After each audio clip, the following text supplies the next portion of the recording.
Hey everybody, Dr. David Evans here. I'm so happy again for all of you who are watching with us around the world, for watching our PIC TV Business World News. We're so excited for all of our fans watching with us. Again, to those who are watching with us from around the world on our news broadcast today, those in France, Nicaragua, United States, Colombia, Mexico, Guatemala, Germany, Panama, Ireland, Peru, Chile, Canada, and the rest of the United States. We're so happy to bring you this segment. We've been coming on for the last 4 weeks talking about this subject, AI, and we have some big people today to inform you, to instruct you, to inspire you on our broadcast. So we're going to have box number one. Tell us who you are and where you from tonight. Come on. Hey, thank you for having me on, Dr. Evans. My name is Sean Cross. I represent Baltimore, Maryland. Come on, Sean. All right. Come on down and talk to us. All right. I'm Michelle. From Atlanta, right? From Atlanta, Georgia. All right. Come on. I'm Damon. All right, Damon Fair. I'm here representing the Washington, D.C. metro area. All right. And Pat. Yeah. My name is Patricia Frudenberg. I am representing New York. New York. Community. I'm fluent in Spanish. That's my first language. All right. Thank you. All right, Bill. Come on, Bill. Yeah, I'm William Forster from Baltimore, Maryland. Happy to be here tonight. Thank you, Bill. And come on. Eric Jefferson represents Baltimore, Maryland. All right, Baltimore. Eric's in here, and he's also the principal. We've been on, and we're going to get right into it. Our subject tonight is AI, artificial intelligence, and these great people are on today are going to give us some information, some education, some instructions on AI. And I'm going to turn it over to our principal from Baltimore, Mr. Jefferson. Come on, because you have some special presenters tonight. It's going to take the stage in our first 15 seconds. 15 minutes. Thank you, Dr. Evans, for allowing me to invite a couple of guests on here again tonight. We have Mr. William Forster, who was on last week. And we know we have Michelle, the computer lady. She's wonderful. But tonight also, too, I invited a guy from my hometown, St. Louis, Missouri. We also went to the same college together. And so Sean Cross is going to talk to us about how AI and racial profiling goes together. So Sean, it's over to you. Hey, thanks again for that, Eric.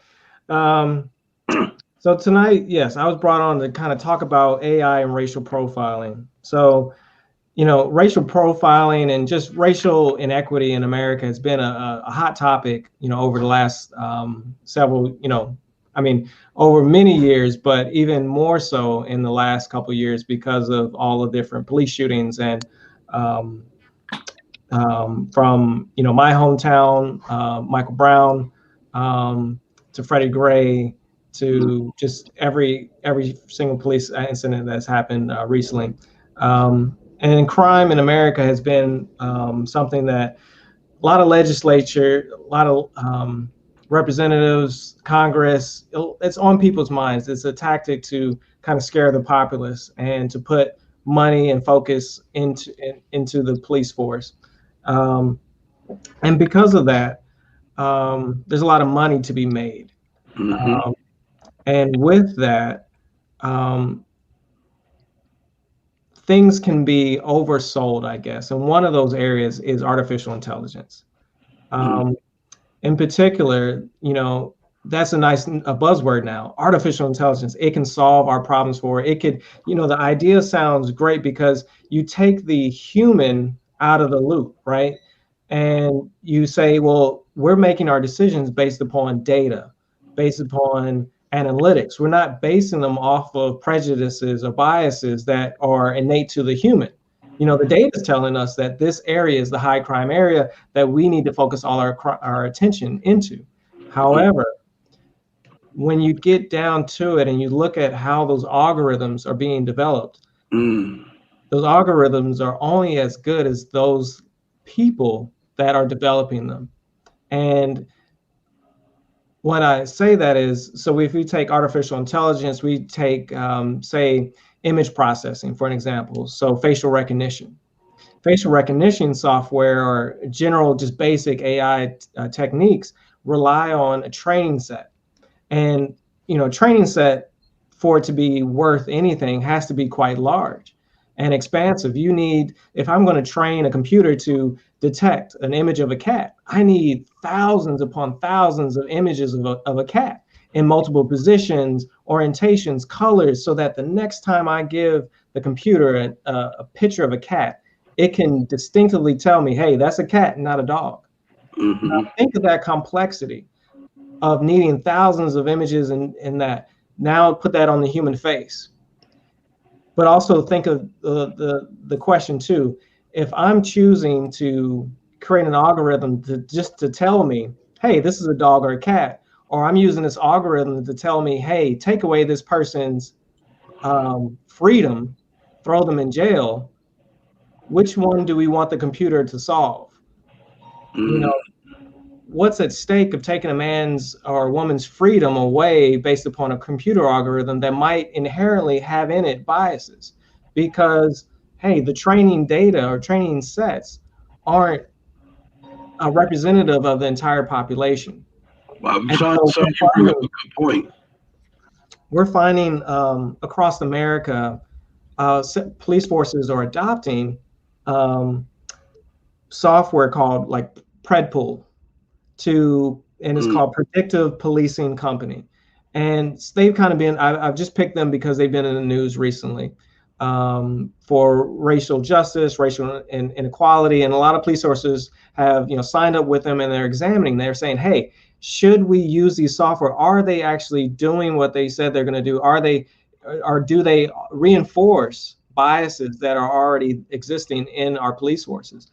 And so the data is kind of skewed. Many police departments say yes. When we have only a very skeleton crew, these softwares allow us to look at our data objectively and find out where are the high crime areas. But then larger populations like the LAPD have said, no, this has actually caused us to over police more than what we were doing originally. It kept reaffirming the biases that existed. And so another case in point is Ferguson, Missouri. In Ferguson, Missouri, after Michael Brown was murdered, there was a lot of looting, a lot of rioting. Well, the Ferguson Police Department used facial recognition to actually identify and try and prosecute many individuals. But what they found after that use case is that many of the people that they flagged with this facial recognition software, yes, they were in the police. Yes, their faces, their mugshots were in the police database, but they were falsely accused. Because the algorithms that were developed were not very good. Even the Apple iPhone Apple is a very billion-dollar company, has admitted that, hey, our algorithms, our facial recognition software, just to unlock the iPhone, a very simple task, is not as good for African Americans or minorities as it would be for the Caucasian populace, because our algorithms really weren't designed or tested with those data sets. Sean, you bring up a great point. Bill just put an article in the chat about the U.S. court that created a computer program used by the U.S. court for risk assessments was biased against Black prisoners. So basically, what they were saying was that Black prisoners were they were getting assessed at a more higher rate than their counterparts. And so how AI can be positive, but it also can be negative. Like you said, all of the algorithms that are happening in the world. And we can bring Bill back on the show, because Bill also too is an expert, because it talks about, we already talk about the inequities in education, the inequities in the court system, the inequities imprisonment, inequities with racial profiling. Does AI ramp up inequities and create a racial divide in this country? I don't think it creates. I think what it does is it allows us to see concretely that they do exist. Those racial biases do exist, and they help reaffirm those biases. And you said one good thing, that AI could be a good thing and also a negative thing. I think where we really need to look at AI and its uses are the problems that we're trying to solve. If we're trying to solve crime and use AI to to take away someone's life, liberty, and pursuit of happiness, I think that's the wrong direction. Even the US military uses AI, but at the end of the day, they don't allow the AI to kill someone. That part of the kill chain is removed. That is down. They understand fundamentally that AI is in its infancy. The common man, we think AI, we see all the movies, everything, we understand that AI is awesome, but AI is still in its infancy as far as being able to make those intelligent decisions, especially life, death, pursuit of happiness, taking away someone's freedom. That's where we draw the line. If we want to use AI to understand a populace or the demographics, or understand where is crime happening, okay, that's one thing, but not to be judge and jury. Right. Bill, chime in. I want Michelle, the computer lady, to chime in too, because we kind of went down this road last week a little bit too about AI. So Bill, you've been posting a few articles from the New York Times, from the Guardian, some Google searches in the chat box. And I understand you put a chat in there. Like, yes, we need to adapt and adopt AI, because we can't go back. Can't go back to the days of Fortran and C++ and sticking cards in the machine. Yeah, we know we can't go back to that. But Bill, what are your thoughts? And Michelle, what are your thoughts? We'll go with Bill first, and then Michelle. Sure. First, Sean, thanks for your leading us into this conversation, and the ideas that have been shared. I posted just a moment ago again about how one would think, covering up, a year ago would have been okay, but now with how good the actual systems are at telling who you are, for those individual kind of pieces, we're saying, you can now open your iPhone with your mask on. I mean, I think we are going to a place that at the same time in parallel can make it so that we can tell who is who. The bias is already set. And I think Predpol was one of the, companies that was mentioned, and that kind of started, just 4 years ago, and now working to quote unquote police, for the intended purpose of our safety and security. It's also kind of having to kind of be peeled back so that we can say, well, at the same time, when studies have been held constant to show distributions of, drug use in areas in a city population, such as Oakland, for instance, where, part of the study was done, it predominantly, over 2 times as often would find itself, saying that crime is going to happen in these areas, which predominantly Black neighborhoods. And you think that's not what the data should have been giving us. So, I mean, once this kind of thing is unveiled, what do we do about it? And I think these conversations lead us to solutions, but they need to happen because they're there, as well as other companies that kind of sneak up on you. Like Clearview is one that snuck up on all of us, I think. And Clearview, that's why I put that in the chat, because it's one of these, where we have a new economy, and it's called surveillance capitalism. And it's not a new notion. It's one that's been shared for the past, I think, 3 decades, that we are, being tracked, everything we're doing in gaining our certainty. And that is including people then kind of, I think, misconstrue that to say it also equals our safety, so that we should be surveillance. And that's going to make us somehow safer. But what we're showing is ultimately there's a bias that's growing.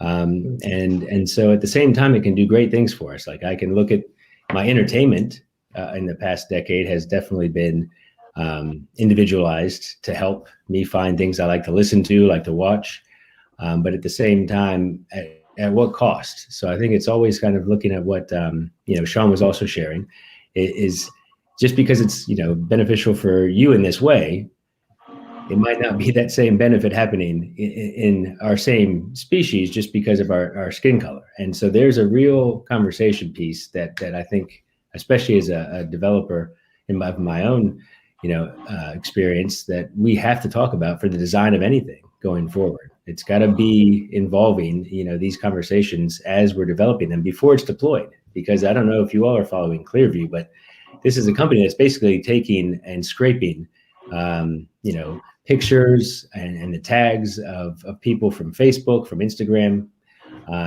same company.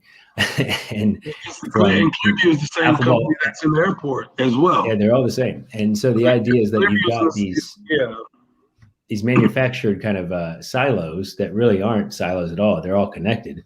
And then these companies that are taking their data without them really knowing or enforcing the stopping of it. And then the police departments that have signed on over, I think, I want to say, I don't want to give a number, but it's well above hundreds of police departments that are getting fed this data and using it to, help solve crime and keep us safe, with the underlying piece that how'd you get the data in the first place? Like, this shouldn't be happening. Nobody's going on Facebook or Instagram and thinking I'm giving away my rights because I want to see a picture of my granddaughter.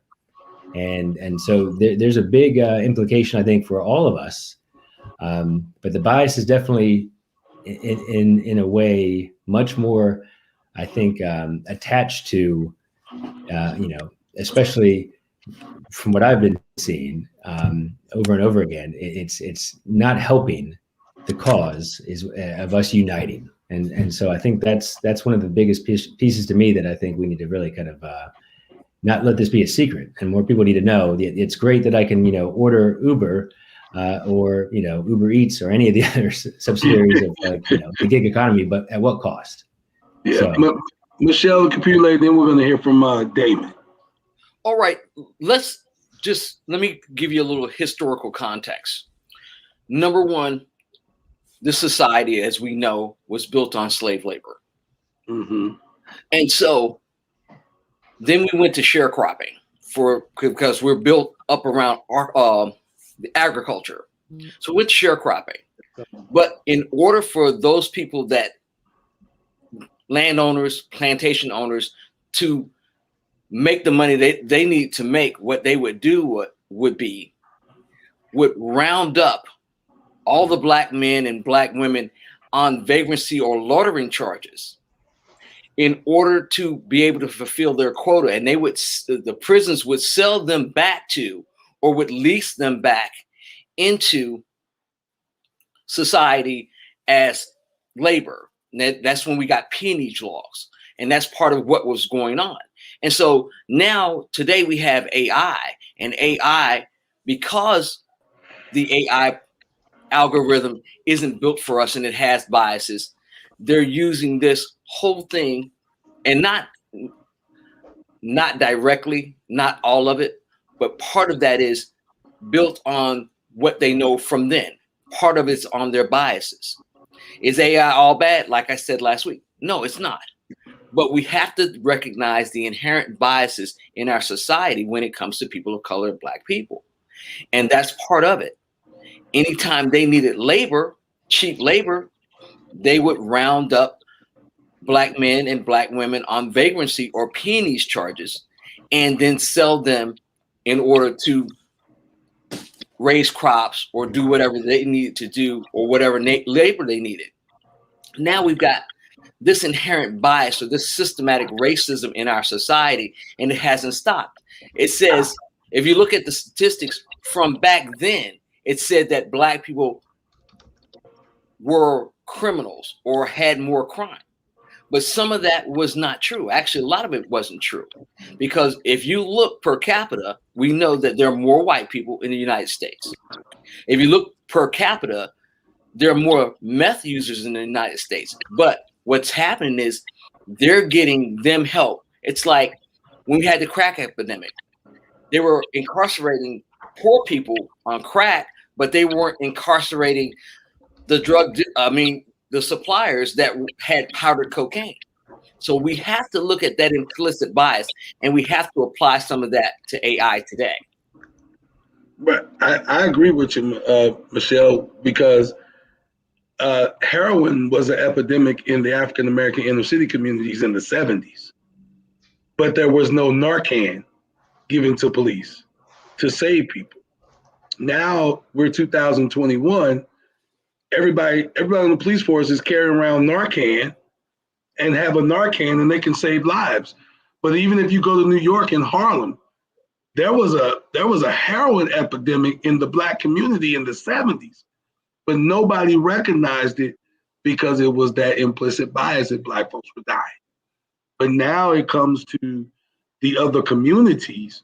Now it's all of a sudden an epidemic, and now we have to train everybody on Narcan. So let's hear from Damon. Damon, I know you're backstage, been waiting at the bit to talk. Damon, come on in and talk to us real quick, and then we're gonna bring back Bill and Sean. We'll wrap this segment up. Gotcha. Well, thanks for having me on. Just a couple of quick pointers that I thought of when we think about AI is number one, I think social media has played a big role into kind of ushering in the AI area of getting us comfortable with just having a phone in our hands, and we can speak to everybody and be on Facebook and post our life. But at the same time, we're not really dealing with real people. So everyone's kind of segregated, attached to their computers. And also, if you look at the term Android, what is an Android? It's half person, half robot, right? And if you think about it, these phones that we have are almost attached to us. They have become a part of us. There's one time, I mean, a lot of us will wake up from a deep slumber to find our phone, right? If it's not within reach, I've lifted up couches and pillows and this and looked in closets because I have to know where that phone is. I went outside, looked in my car because we're just not comfortable without having the phone in reach. So we've almost become an Android, right? Because the phone is really become a part of us, and we have this machine or this piece of technology. Most of us would rather lose our wallets than our phones because everything's in there. Your life is in there, right? So another point is a lot of times if you watch movies, in particular 80s movies, they'll put the ideas out there before they bring it into reality. I take, for example, RoboCop. I mean, I used to love, as a kid, I watched all the reruns every time they came on HBO or Showtime, RoboCop. I loved it. Well, now they have actual police dogs, and you can go to YouTube, Google police dog. You'll see them walking around. They look just like dogs, but they're robots. And right now they're using them for just to remind people to social distance. You might see them walking through a park. They may use them in hostage situations. They have lights on. They have a camera. The police can use them just like drones. But what's going to come next? Are they going to have armed machinery, machine guns on them at some point in time? So that's just a couple of pointers that I thought of. So I'll just end it with, we have to look at, are we sacrificing more convenience for, something more nefarious? And that's kind of like the intersection that we're at now with our lives. Yeah, you brought up a good point with RoboCop, Terminator, Total Recall, all of these movies that put that idea of AI. And then it kind of started in the 80s with speed cameras and everything else, and it just blossomed from there. Patricia, if you want to say something, then I'm going to turn it back over to Sean and Bill and the computer lady to have the final words. Well, what came to mind is that, yes, I agree. We are now programming our own brains, thinking we can't live without these devices. And believe it or not, I actually completely shut it down. Not all day. Obviously, you see me on these clubhouse streets and stuff and all over the internet. But I do take moments of completely shut down. And with that being said, I still am such an enthusiast. I always go back to the medical devices and also, our protection of our land in the Army, and also things like this, outreach, investigative reporting. We would not be having this this right here if it wasn't for AI. So I am team AI. But yes, we have to be mindful of all the things that come with it, you know, the responsibility and, you know, I'm done speaking. I'm so used to that house. It's fine. So, Sean, if you could bring Sean back on, Bill and the computer lady, just some final words in this segment as we wrap up this segment. I think this was a great topic, and we can talk all night on this one. Pretty much. Oh yeah, we definitely can. But Sean, if you just want to go ahead and just kind of say some final words, and then Bill, then Michelle, then Damon say some final words, and then we'll go to commercial break. Loved all the comments that everyone brought. Really brought some really good topics. The last thing I wanted to kind of bring up after doing a quick little Google search, I found this phrase: automation is not intelligence. And so in this day and age, yes, we are using AI, which is the umbrella, you know, because underneath it, you have all these different artificial techniques or machine learning techniques, some very simple to solve very simple problems, some very complex to solve, you know, like self-driving cars, right? But at the core, we have to ask ourselves, and then this is my opinion, we have to ask ourselves, what problems are we going to let AI solve for us? And which problems do we, you know, we're giving up that responsibility, that right, we're giving them the power. What problems are we empowering computers to solve for us and do for us, decisions that they're taking away from us? You know, which ones are we going to allow them to do?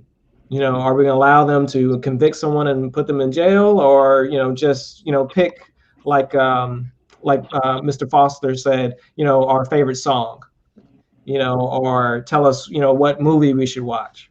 And I think we should really take a hard thought about that. What decisions, what choices are we giving up when we use AI?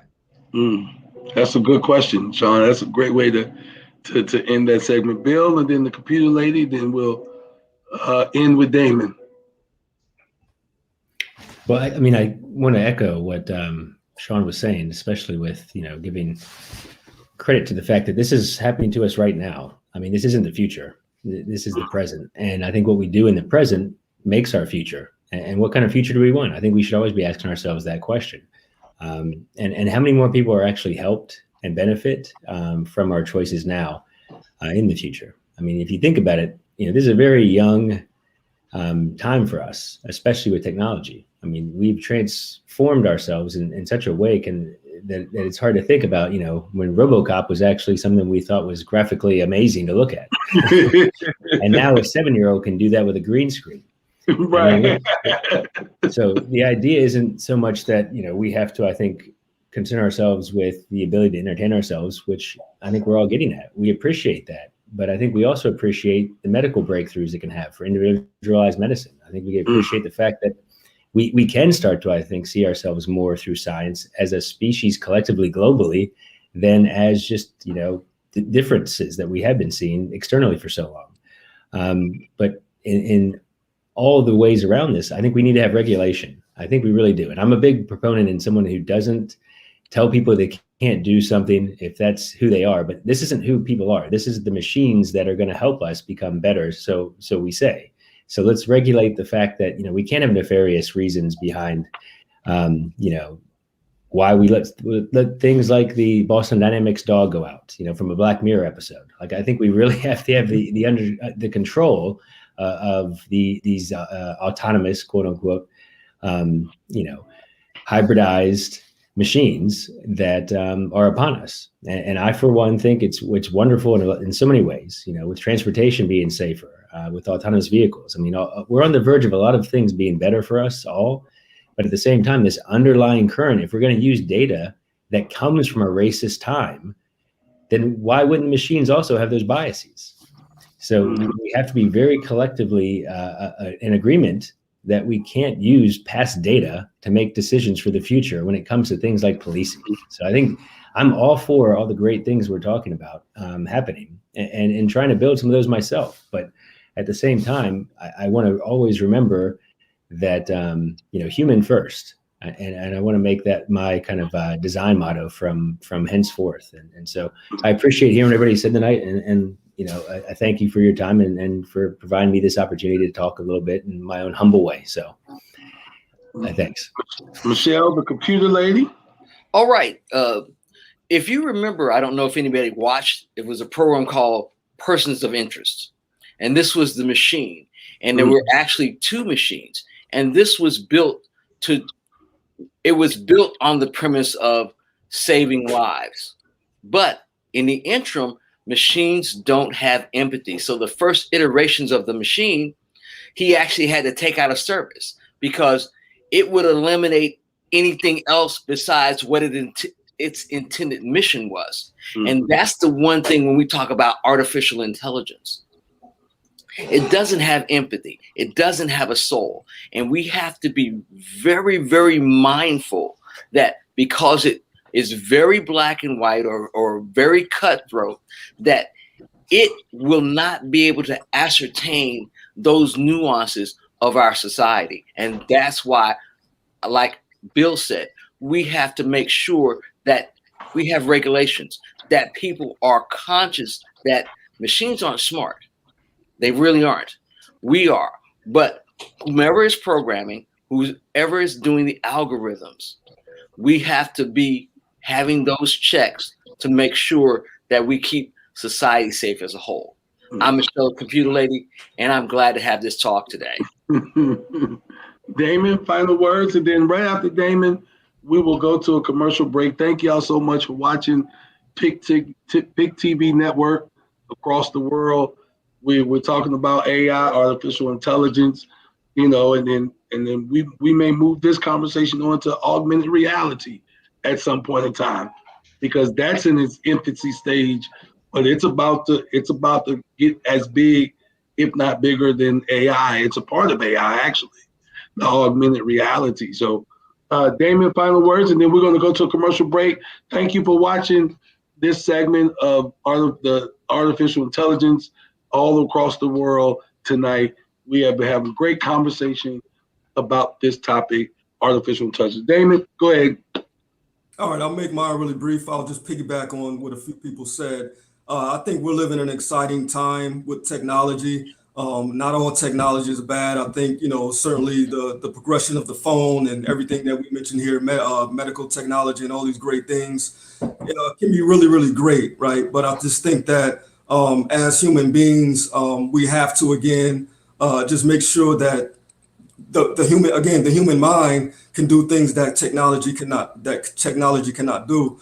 So what we have to do is make sure the average citizen stays on top of the technology that's going on, stay educated, so that we can make sure that things are steered in the right direction. Because if it's dictated by, just solely the government or some outside institution, it can go in a bad direction. So everyone just kind of needs to stay aware and make sure it goes in the right direction.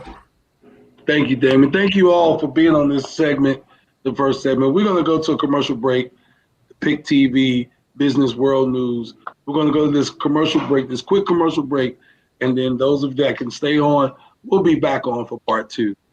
Thank you for watching.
Have you given your notice?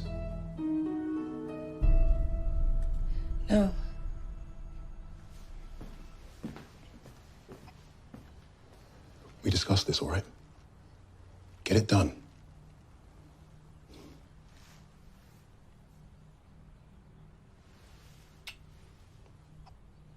I'll be home after dinner. Okay.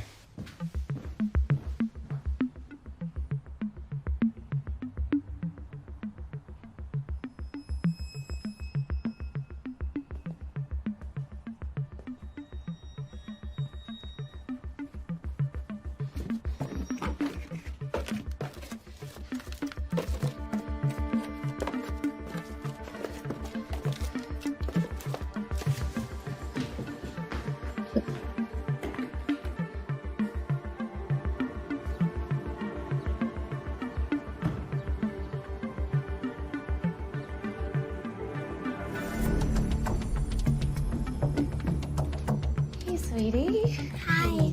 Yeah. Enjoying breakfast? Yes.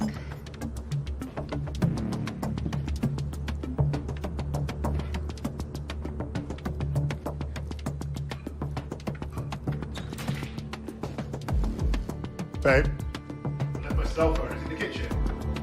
I don't see it.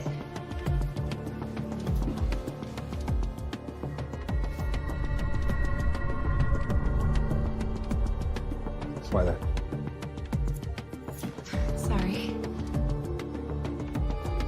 Bye, Dr. Kayla.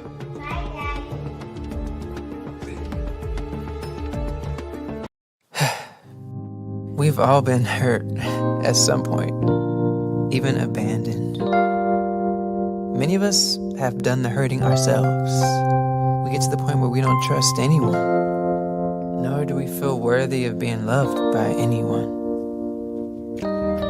Then there's that one person who just doesn't give up on loving you.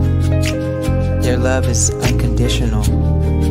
Their love stays long enough for you to heal. And then they promise to never leave. That's love you can count on. God's love.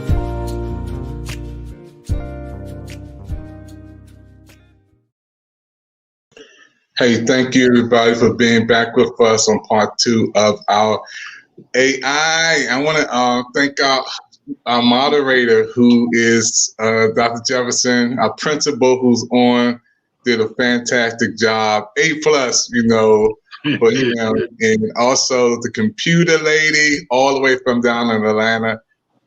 Nothing but big love goes out to Michelle Cox. He is our PR person for the PIC TV network, and kudos to Pat.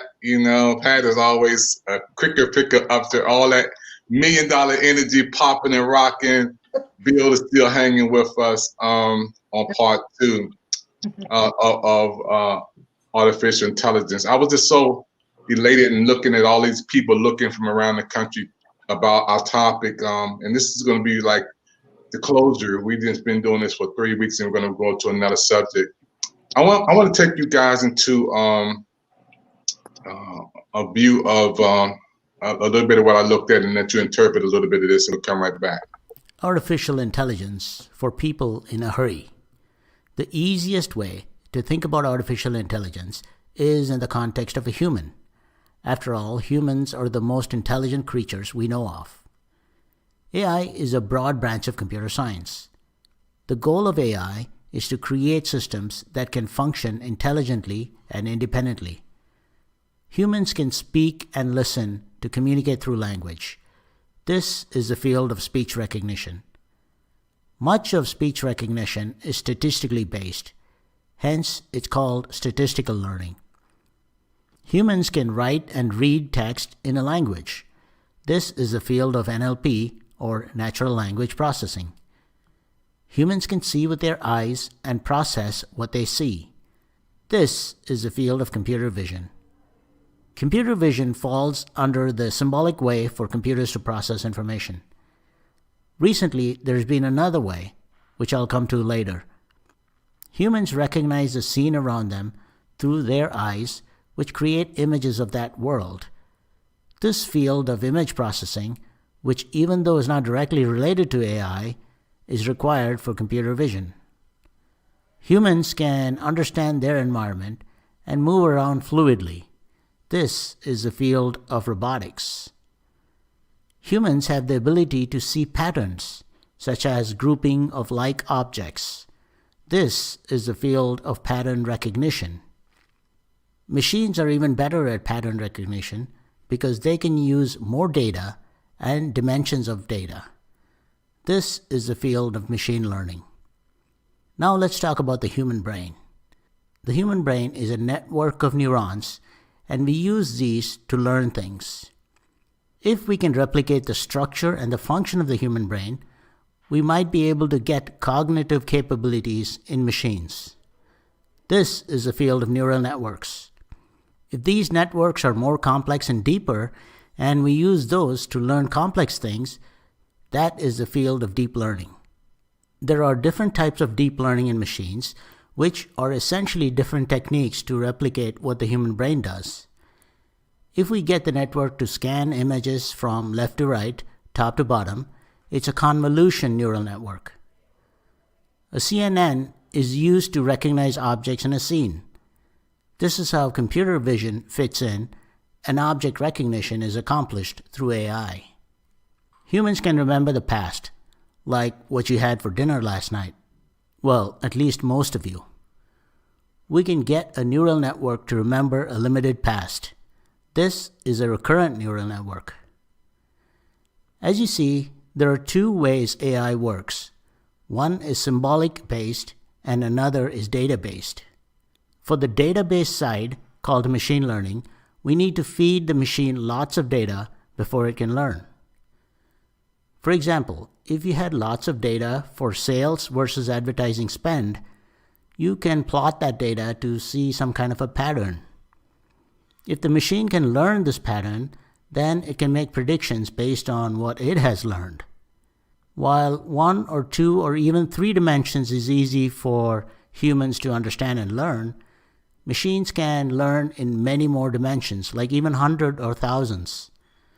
That's why machines can look at lots of high-dimensional data and determine patterns. Once it learns these patterns, it can make predictions that humans can't even come close to. We can use all these machine learning techniques to do one of two things: classification or prediction. As an example, when you use some information about customers to assign new customers to a group, like young adults, then you are classifying that customer. If you use data to predict if they're likely to defect to a competitor, then you're making a prediction. There's another way to think about learning algorithms used for AI. If you train an algorithm with data that also contains the answer, then it's called supervised learning. For example, when you train a machine to recognize your friends by name, you'll need to identify them for the computer. If you train an algorithm... Yeah, when you think about what we just learned a second ago with this algorithm and AI, I'm not sure, Michelle, are we going too far? You know, we were created by God in His image and His likeness, but I have a fear. You know, I know we're doing a lot of great things, even with my car driving by itself, or telling me to somewhat not to back up, and then button goes off. I think that's great with the intelligence of operating and being able to scan where things are in our body, whether it's cancer or robotic surgery. But are we gone too far? I'm fearing some things in a good way, Michelle, and I know you're going to straighten this out. How are we gone too far? Well, the thing about it is, it's not that we're going too far. The thing we have to be cautious of, and what we have to make sure, is that we have safeguards in place, because while machines can, as he said, process a lot of data, it's what you do with the information that's going to keep us safe or not. Now, like I explained to everybody, let's talk about the CPU. The CPU does large computations really, really, really fast. But unlike us, it does not have a heart or soul. So when you're talking about neural netting or even machine learning, it's what the person that's programming puts into it. Well, whatever we put into people is what we get out. So the same thing with things. It's like if you teach a child to hate another child because they have red hair, that's an implicit bias. So if we put those implicit biases into machines that can computate it, and they don't have empathy, or they don't have the ability to have the nuances of what's good and what's evil, they only know what they're programmed, that's when we have the problem.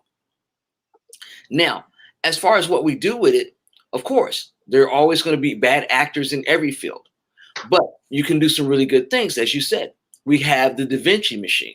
The Da Vinci is a robotic surgeon, but it's not doing the surgery by itself. It has a skilled surgeon there, and it's learning, because just like anything else, machines don't feel pain.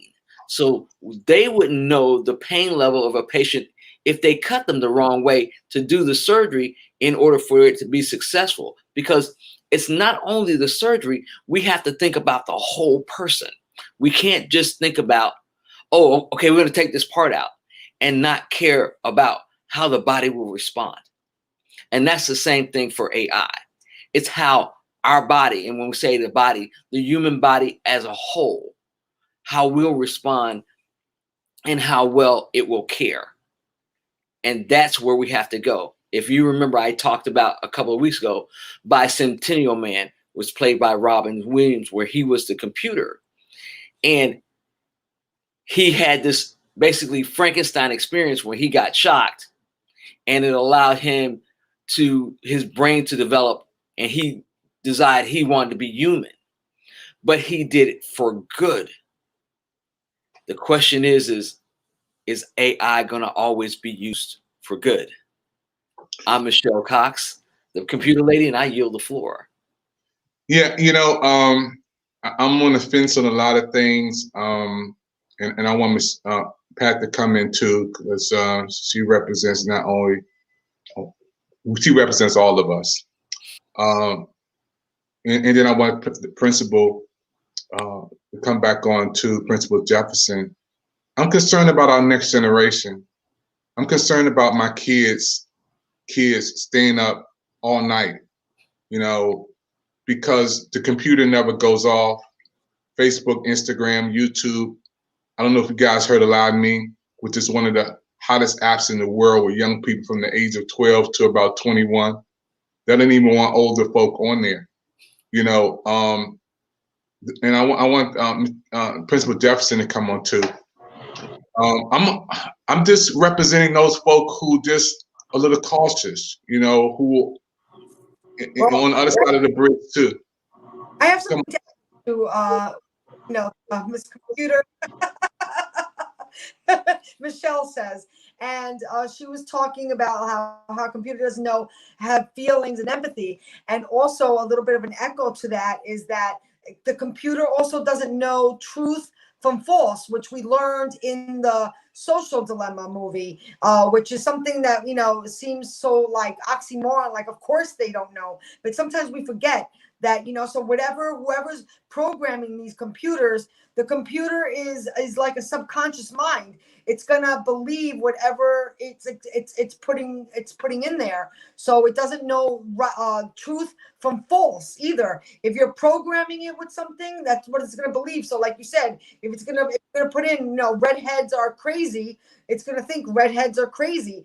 But I feel like if we could go to the moon, I know this is crazy, But I really think there must be a way that we could program a computer to recognize our behaviors in our well-being, like you were saying, and recognize, hey, you've been using, you've been on here for X amount of hours. I think it's time to take a break, or start throwing information like, this is what happens when you're, using computers too long, or just start. I feel like, we could go to the moon, we could fly drones, cars could drive by themselves.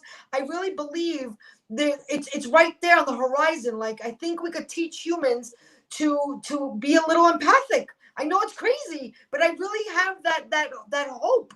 And again, I'm not saying like I want computers to take over the world. We still have to be the ones that are able to shut them off and turn them on. But nonetheless, I feel like we can add a little bit of sympathy to them. So I'm done speaking. I'm Patricia.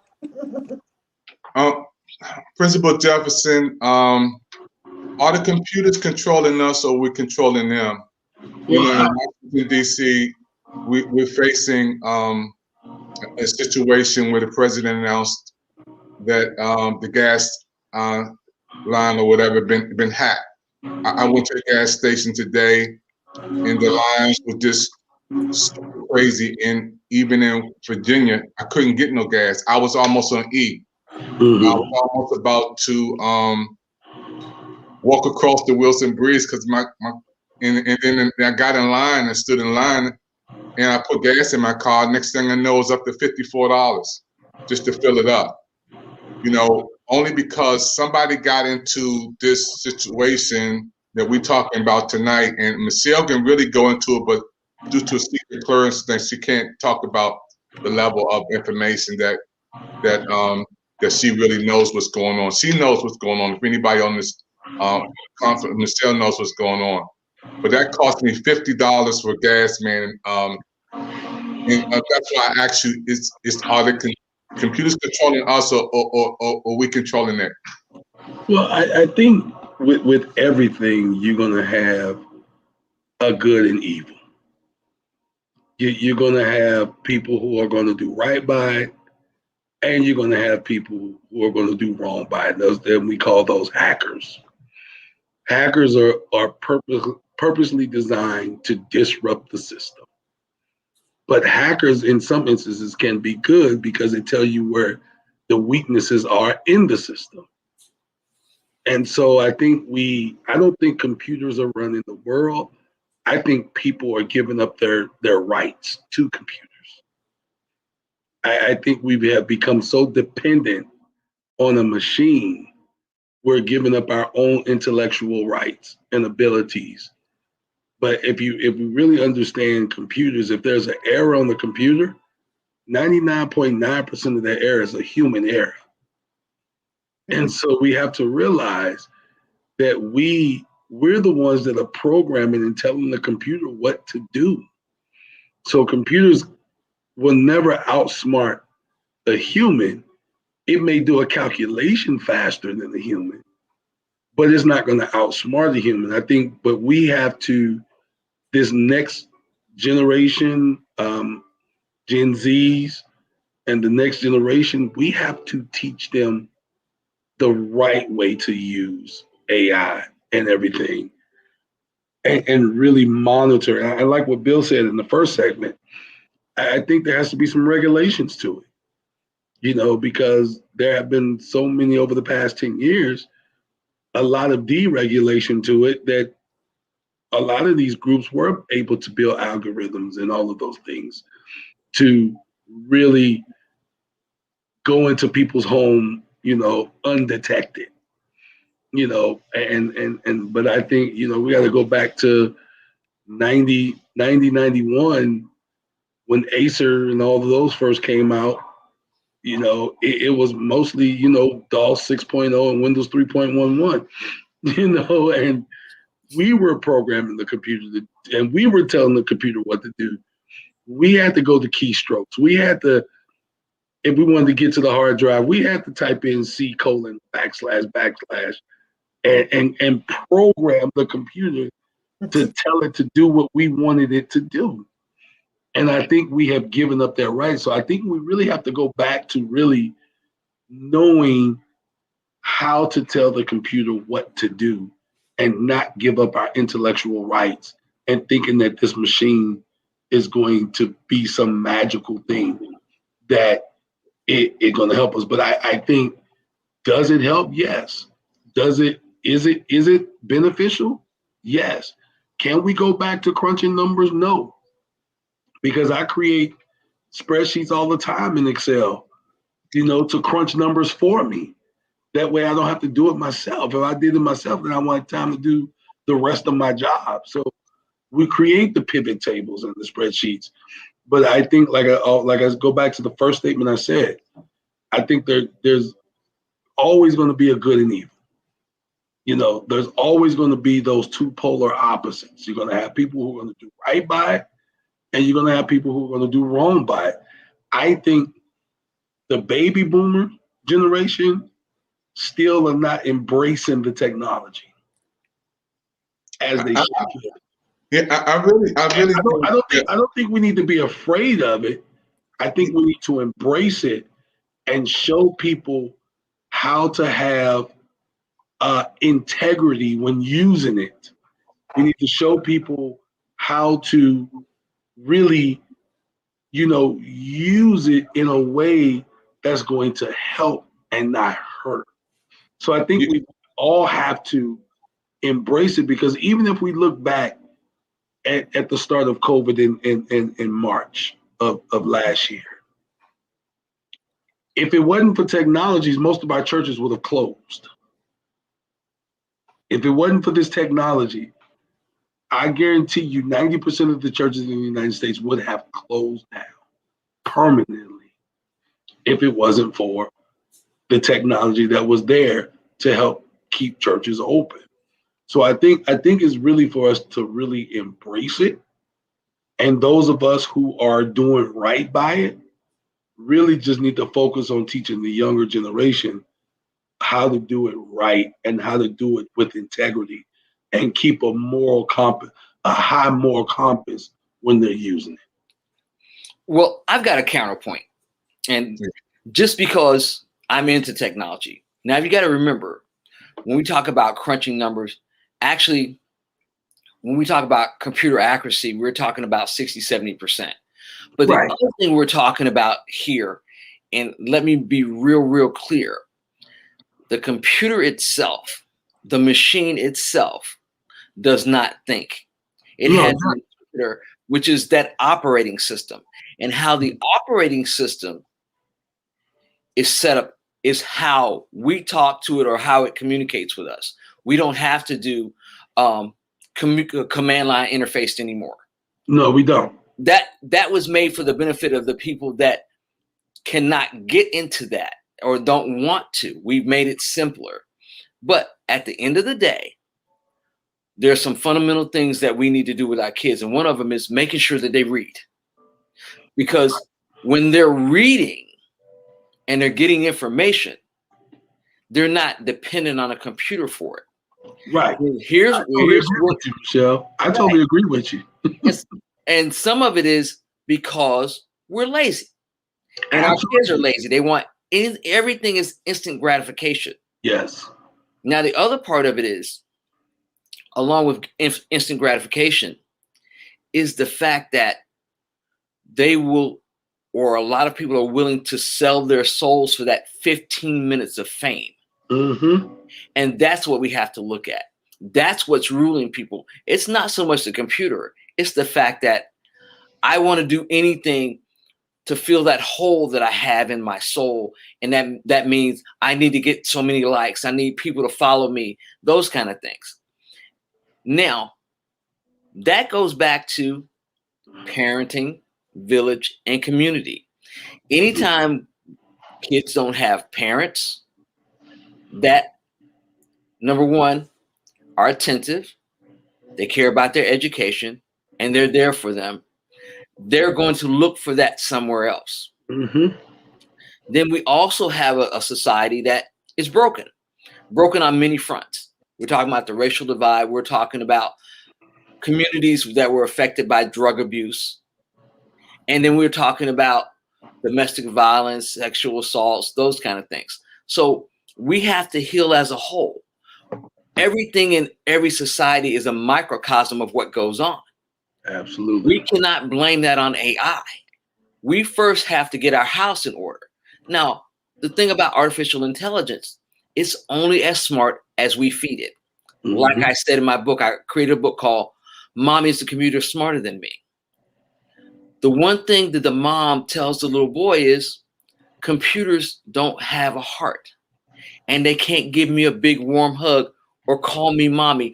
All those things that in a society, we need the human factor. Long as we remember, this is a machine, it's digital, and it doesn't have empathy or brain, and it's not connected to God. Our brains and our minds are hardwired to God. AI and technology is not. I yield the floor. Michelle, I totally agree with you. That's why I said I think we need to teach them how to use it with a high moral compass, and not give up our intelligence to a computer and become solely dependent. I totally agree with you. Yeah, I think many people have given up their intelligence, their intellectual rights to a computer. To become dependent on that cell phone, on that iPad, on these things. And I think what has happened, like you said, society lives, some people's society lives with a very low moral compass. And I think our kids, like you said, the instant gratification, the TikTok, the Snapchats, all of that stuff is lowering the moral compass of people. And I think it's up to us who really know what these things can do and what they cannot do, is to teach that younger generation not to be afraid of it, not be afraid of it, but go back and teach that younger generation. When we teach that younger generation, we teach them with a high moral compass that is not about likes, it's not about Snapchat. As a principal of a school, I deal with this on an everyday basis because somebody is doing something on social media that affects the school. And so now we have to climb through all of this mess just to uncover what really happened. And I think and it's really, it becomes very cumbersome because I'm seeing a lot of students that does not have a high moral compass. The standard has been lowered. And I think people like you and me and Patricia and Bill and Sean and Dr. Evans, since we embrace the technology, teach that younger generation to use it, but use it with a high standard or a high moral compass that's going to use it in the right way. Yeah, I totally agree with you, Michelle. I totally agree with you. Everything you just said, totally agree with you on it. So I pose this question to our viewers and everyone else across the world. When do we get to, number one, rebuild our communities around the world? And when I say rebuild our communities, I mean the basics: kindness, empathy, decency, and making sure that, as God's rule is, we love God and we love our neighbors as we love ourselves. When do we get back to that? Because if we get to that, we don't have to worry about artificial intelligence. We don't have to worry about the machine. When we get back to making sure that we love each other, we're rearing our kids, we're looking out for the orphans, the widows, the poor, and we're establishing that moral ground, as you said, principal, then we don't have to worry about computers. When we get back to making sure that we are, when we look in the mirror, the people of God, even though we use technology. Now, like you said 90% of the churches would have closed. I disagree, because as long as you have a telephone and 2 or 3 and are gathered around, you can still have those church and conversations. Did it affect a lot of churches? Absolutely. But the other thing about our churches is that we have to be careful of. We have some churches that claim to be churches, but they're putting their members in danger by having these gatherings, and they weren't adhering to the protocols because they said it detracted from God. And I don't believe that. I think we all know that we are the church, not a sanctuary. We are the church, and we are the people that stand on God's shoulders. And as long as we remember that, the church is never going to break. Right. What we also have to remember is we have a duty to not only love God, but to love each other. And we have a duty to make sure that we watch out for one another. And that's what we're missing today. And we're missing that because we have this collective whole, or this vortex that is being filled by, I need to be popular, or somebody beat me up. And so when I grow up, I'm going to start beating people up, or I'm going to be mean. We have to turn that around. And the only way we can turn that around is with love. And if we want the machine to be better, if we want the machine's processes to be better, then we have to be better human beings. I would pose this question too, though. If we can go back all the way from the biblical days, has it ever been a time, even in biblical times, where everybody was united in love? No. There were certain sections of people that was. Exactly. But the country as a whole, but I will say this, when Jesus was talking to his disciples, he said there will be wars, rumors of wars. There will be nations against nations. That word in the Greek right there means ethos. That's where we get our word ethnicity from. So there will be ethnicities against ethnicities. And he went down this whole list.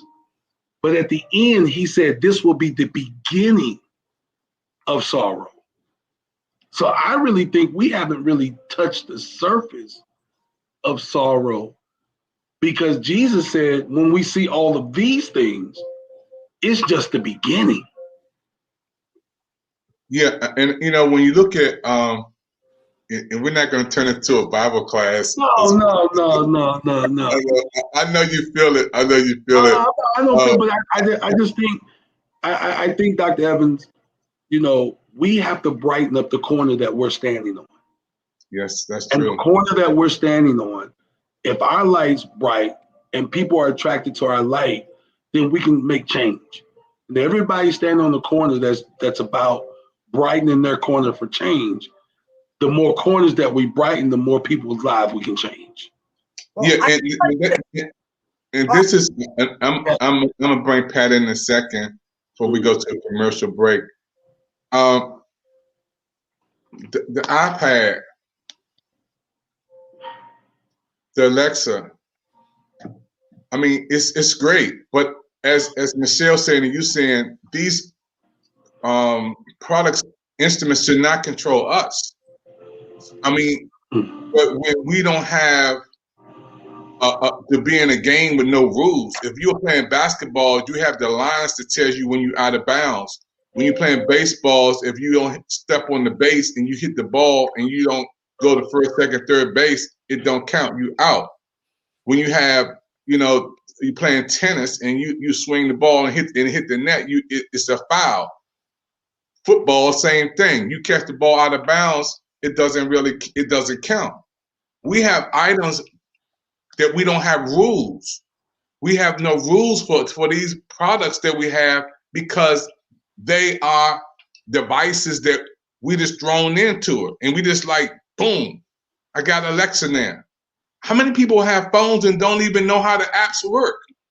How many people have, these devices that we have and downloading stuff, that they don't even know what's going on? So I'm looking at it from a perspective of the good, the bad, and the ugly. So when I look at where we are today, because I'm social media, I do social media training. There's a lot of people today who have these devices that are growing faster than this technology. And they just finished the AI conference. You guys know that. These devices are here to outsmart us. They are here on this planet to outsmart us. And if we don't have right people in right positions to operate them, it's a mad, mad world. So we got to have people like Michelle Cox on the business side on how operating is, educators. I'm with that. And also with Principal Jefferson on the right side. But how many people got these devices and cybercrime is going on? We haven't even talked about the internet crimes with young people. Surgeon. We haven't even talking about the suicide rate. We haven't even put an ink spot in on bullying through this device. You know, so when we're talking about it, I look at the picture of the frame. I look at the ink. I look at the writing on the wall. I look at everything, you know, so I don't want to be just one-dimensional thinking. And that's why I like Michelle on what's going on right now. I mean, we have a burning issue right now that's happening in our world with the gas. And I think it's going to get a little worse before it get better, because people down south where Michelle is, all the way to DC right now, panicking, you know. And how do we address that? I want to come to Michelle right after you, Pat, and then we'll take a commercial break. Yeah, so when you were guys talking about, what brought to mind was, I do believe, you know, we have to be so careful. But at the same time, I also believe that the AI on social have saved lives. Like, I'm a witness that, you know, being part of a social group, let's use Corona, for example. Because of Corona, people couldn't go and socialize, and people started really having like mental anxieties. And they were able to find, some people were lucky enough to find the right groups and create this beautiful community support. And you just heard it in the voices, you know, specifically Clubhouse, because you could talk, it's an audio, but also Zoom, you know, is another platform. But I'm telling you, I'm a witness to people's lives changing for the better. Yes, things could happen for the worse. That's why I believe if anybody's in the school system, try to make a change to make it a mandatory movie to watch something similar to The Social Dilemma. It doesn't have to be that movie, even though I think that would be a great one, because it touches on everything. But I feel like, number one, if you're teaching the birds and the bees, this is a new age, and teach the whole circle of similar to that. And but I've seen change for the good. You know, it's about optimization. And, you know, it's true. We've had, since the Crusades, there's always going to be a good versus bad. It's just a matter of finding the community, and in numbers, we can make things better, and just being mindful. And I'm done speaking. I'm Patricia. Thank you, Patricia. I really am open to that. You know, if we don't talk about both sides of the sandpaper, we'll never know the rough and the smooth. Michelle, come on and straighten this thing out. I know you got some, because this is your field. I know you know what's going on in the world. I know this, because of classification, you may not can talk about certain things because it's so deep. But when we talk about hacking, and then it's affecting lives everywhere, and we're talking about people panicking, give us some pointers. What are we supposed to do in times like these, Michelle? Well, I'm going to tell you a little bit of what I know, at very, very light level. When we talk about hacking can go both ways. You can have ethical hacking, and then you can have the nefarious hacking we have today. But there are ways to combat that. Part of it is, number one, it's not that we don't have fuel. We can't access it. Now, part of why people are panicking is because of how we're reporting it. Before they started saying people don't do this or don't worry about it if you got gas, I was able to go this morning and fill up. I wasn't having a shortage. But as the media has started to create some of the hysteria, what people are doing is, oh, I got to get gas now. I got to get gas now. And that's what's causing the panic. First things first, I love the media. It's a two-sided two-sided sword and how it reports, but we have to be careful about how we give people information. It can be to our betterment and our detriment. Number two, when we talk about hackers, well, they said this could have been an attack from a hacking group in Germany, or it could have been a hacking group from Russia, or it could have been a hacking group from anywhere in the world. But the one thing we know about technology, and if you don't know it, I'm going to educate you in 2 seconds, is that the transmission control protocol can be manipulated.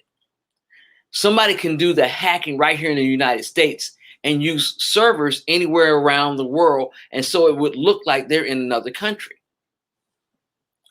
That's one of the things. The other thing is there could be someone that wants to manipulate prices. We don't know. All I can tell you is we're not out of gas, we're not in a war, and everybody needs to take that collective breath and just relax. Can we not go a few places? Well, we just got finished dealing with a year of COVID, literally. So if you can't go anywhere right now, that's okay. So let's talk about the mindset with COVID and how people have been taken to the brink of sometimes having mental anxiety. Well, we used to live in small communities back in the day, and we didn't have all of this. What we've gotten used to is being able to reach out to more people because we're a global society. We're a world society. Well, I was fortunate. Before COVID, I was already locked down with a hip injury. What I did was I took that time to write 5 more children's books. So now we have to use our own creative minds to do other things for the betterment of not ourselves, but the world around us. And that's how we combat this situation with computers. Computers don't rule us, we rule them. We're in charge. But at the same time, to not get hacked, turn this off at night. Also turn off the computer at night. Work-life balance. You need to make sure that you get rest. Proper rest feeds the soul, the mind, and the heart. The other thing you need is to bring back the days where you take a moment, take some time out, and read a good book. You don't have to read it in one day. Put a chapter here and a chapter there. Or my favorite pastime, I like to learn new words. I just bought a new dictionary and thesaurus the other day because I love not only using words, but hearing words and learning word origins. So there's a lot of wonderful things that we can do to uplift ourselves when times seem to be challenging. But at the forefront, we have the information. The computer wants to work like our brain. We don't want it the other way around. I'm Michelle, the Computer Lady, and I yield the floor. Welcome to PIC TV Network. Dr. Evans, back to you. Wow, this is amazing. I'm so blown away because the information that we're learning on the PIC TV Network, our Business World channel is really growing. We on Facebook, Instagram, YouTube, audio, Alexa. We're also on, so many people are watching us, giving comments and chatting.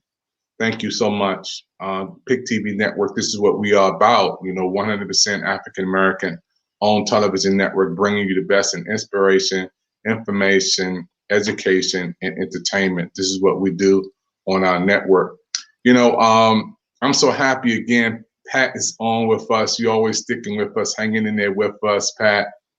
We met in Clubhouse. I have to talk about tomorrow. Planet Ford is putting out an NFT, and it's dropping tomorrow standard time at 8 a.m. And it's an augmented reality tokenized, coin. And into NFTs. I'm very much into NFTs and cryptocurrency. So invite me back if you want to chat on that, because I'm not an expert, but I do read a lot about it, and I love that. I would love to know about you, Michelle. Do you are interested in any of that blockchain technology? Well, I actually do some crypto mining. Okay. Yeah. And I'm on Pi. But Okay. my field, primarily, I train beginners how to repair computer technology, workstations, desktop, laptops, server, smart hands, and printer maintenance. And I also write STEM books for kids. I've got 2 books out that are already out. The one behind me, it's called Mommy What's an Entrepreneur. Then I have my other one. Hopefully the folks at home can see this. It's called Mommy is Computer Smarter Than Me. Is that what age group is that? The age group is ages 4 through 10.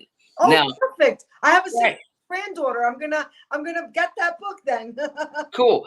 The book behind me is an ebook, so you can get that right now. This allows everyone to see me as an author, how I write, and this will allow folks to ease into my writing. Now, I've written a total of 8 books. I've published 2. I'm publishing 6 more, of course. I'm a self-publisher and author. But I love being an instructor. I just finished a class yesterday. We teach all hands-on. I have my maximum is 6 students, so everybody gets that hands-on special touch they need to learn, because we know kinetic or tactile learning is the best for us human. When we're touching and doing things, we learn it a lot better, and I try to make it really, really fun. What I also want people to know is, don't fear the technology. There's so much information out. Take the time to learn a little piece every day. And you know what that means? That means we're going to have fun and read. But at the same time, when we're smiling, we're learning. Computers don't smile, but they can help. But at the same time, if you don't want to get hacked, turn it off when you're not using it. Also know that, yes, computers, especially Alexa and other types of computers, they are learning from us in order to enrich our lives. But at the same time, we don't want them in every one of our conversations. So when you're not using the microphone, turn it off. Or for anybody who has Alexa or Echo or any of the other programs that you tell it to turn off the lights or turn on the TV, you can say, Alexa, delete my conversations. And it will delete all the conversations, so it's not recorded. You have home security systems. You want to make sure that you're the administrator. You want to make sure that you're checking. You want to make sure that you're updating software. These are all the things that keep us safe. Now, as far as the petroleum company being hacked, they're not the only persons or only companies or only entities that have been hacked. There's several. The city of Atlanta got hacked. Several hospitals got hacked. Hacking isn't because the computers are out to get us. Hacking is because there are greedy people that want money. And there are greedy people that want money because sometimes they're desperate. And desperate people will do desperate things. The other part of that is some people want control, or there is a manipulation of the market. Right now, all we have is speculation, but everybody, please take a collective breath. Do not panic in this situation. We're not out of gas. We just have, once they put the systems back online, the gas will flow free like it normally does. And there's a couple of ways of doing that. But just like the president and Congress and our representatives say, we don't deal with terrorists. Well, the petroleum company is not going to deal or not give in to the demands of a hacker. If they do, then it's going to continue and going to continue. They'll put some safeguards in place. It was an exploit. It's just like when we had XP and you had a virus. Well, this hacking is like a virus. Don't worry. Things are going to turn back to normal. If you don't need to travel right now, or you don't need to have gas, you'll be fine. I suspect within the week or so, we'll be back online and things will turn back to normal. I'm Michelle, the Computer Lady. This is the PIC TV Network. Dr. Evans, I think it's almost time to go to commercial break. Am I right? Yes, we are. And you are so awesome. You know, I can sleep better tonight since you said that, you know, and because you work in this field, that was just beautiful. I mean, I need to take you down to the White House. Yeah, she put it right where it needed to be, and you gave us a calm over our spirit. You just calmed us right back down. And thank you, Miss Sale. You are just thebomb.com. You got it. Hey, we're going to go to a commercial break, everybody. You're watching the PIC TV Network, our brand new hot show on our PIC TV Network Business World channel. The Business World News is on right now. The new world of artificial technology, artificial intelligence. We're going to be right back right after this. Don't touch that dial. Tell your friends that the PIC TV Network is on, and we're going to come right back right after this.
Everybody, thank you again for tuning in to our PIC TV Network, our brand new channel that we have up, our Business World channel. And we're so happy to have our special guest hanging in there with us. This is really our third segment that we have on our TV Business World channel, World News channel on the PIC TV Network. Michelle and Patricia, who's on, we're going to go into our next week's subject. And we're going to just give everybody a little teaser on food for life. That's what we're going to talk about next week. I'm very concerned about the foods that's out today. And for business reasons, we're not going to say any names of restaurants or whatever or places. But there's some fast foods that serves burgers and fries and things like that that's not good for us, especially as we get older. And I feel the effects. You know, I can't eat as much sugar as I used to, much salt as I used to. And the foods that we have is packed with sugar, packed with salt. You know, a lot of Chinese restaurants right now, you know, you have fried rice instead of white rice or brown rice. We have soy sauce packed with sodium, you know, beverages that's filled with calories and high fructose. We need to talk about this subject coming up because the food is a drug, and what you put in your body is going to affect you. We have a high alarm of high blood pressure, diabetes, cholesterol, and it's because of what we're eating. I know something wrong with our food these days, and we need to healthy eating, a little diet and exercise. But the things that are sold over the shelf today in certain fast food restaurants, it's not going to help us live a full life, Michelle and Patricia. Well, let's think about it. Food is actually medication. And if you put good food in your body, you get good results. It's like, I'm a breast cancer survivor. So they had to pick a course of medication that was going to help me, number one, kill the cancer, but not kill me. Well, food is the same way. You have to make healthy choices. And those healthy choices are eating foods in season that are grown organically, or if you can't get organic, you want them fresh, and you want to make sure to wash your vegetables and wash any herbicides or pesticides off. But bright, vibrant colors, greens, reds, yellows, all those are great. And know where your food is sourced from. If we support small farmers, we don't have to worry about where our food's coming from. Now, do I say that you shouldn't eat out every once in a while? No, I don't say that. But even then, you can still make healthy choices. There are plenty of restaurants that have healthy alternatives today. They have salads with grilled vegetables. They have fresh meats. They have even seafood. We have to, as the consumer, make really good choices. What do you think, Patricia? Well, you really nailed it right on the head. You know, it's about the choices. It's at the end of the day, it's our choices. But you know what came to mind that I noticed lately is I'm a water drinker. I just feel very lucky that I happen to love water. I find it refreshing, but I'm appalled. Forget about the soda thing. I can't believe like how many drinks are out there that are loaded with sugar. And people are on this like coffee kick with all those Starbucks drinks. Listen, I like my coffee too, but like I just can't believe the kick on all these drinks. You know, it's crazy because that's like a meal. Just because it's liquid, it doesn't mean it's good for you. So I take notice on all the freaking drinks on there. I didn't mean to say freaking, but just said it again. But the drinks blow my mind, really. And over to you now. Well, you know, Michelle and Patricia, you know, the business companies, man, I wish I could say these names, but I'm not, for public safety reasons and the network reasons. They're packed. I mean, you will see them on the commercials. We see these multi-billion-dollar companies, million-dollar companies pushing their products over commercials. You know, and you know, I haven't drank sodas in about 7 years. I was always a fruit punch drinker. I never was a strong drink of any soda, but it's so much sodium hidden in that, you know, right in that bottle. And we don't know when you're drinking that, you know, what is it doing to your body? When you're eating that, what is it doing to your body? You know, I like what Michelle said, being a breast cancer survivor and to kill the cancer and not kill her. And there's a DASH diet that my doctor talked about, and I can talk about high blood pressure because I'm dealing with that. And they said, you have to take this medicine for the rest of your life. And I was like, I don't want to be a legal drug addict. You know, you don't have to take cholesterol for the rest of your life. I don't want to be a legal drug addict. If I change my diet and my exercise, it can be reduced, you know, and I believe in that, you know, and I never had a problem with blood pressure and cholesterol up until like 51 years old, you know. So I believe eating the right things, because I'm eating more fruits and more vegetables, and I notice my cholesterol is dropping, and it helps your whole body. And like Michelle said, rest. I need to do that. I have to repent because I'm not resting like I used to being over this network.